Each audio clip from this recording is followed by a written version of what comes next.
سلام دوستان، با یه ویدیوی دیگه در خدمت شما هستیم. این بار میخوام چند تا از گوشی‌های شیائومی پوکو که از قابلیت 4G پلاس پشتیبانی میکنن رو بهتون معرفی کنم.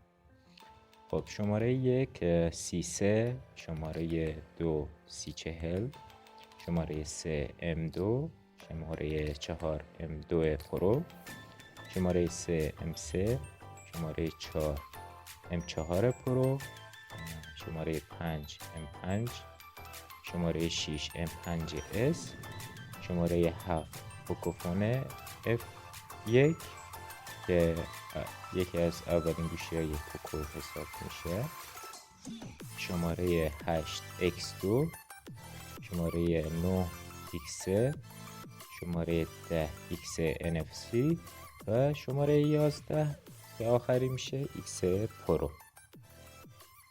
خیلی ممنون که ویدیو رو تماشا کردین. اگه از این ویدیو خوشتون اومد لایک و سابسکرایب یادتون نره.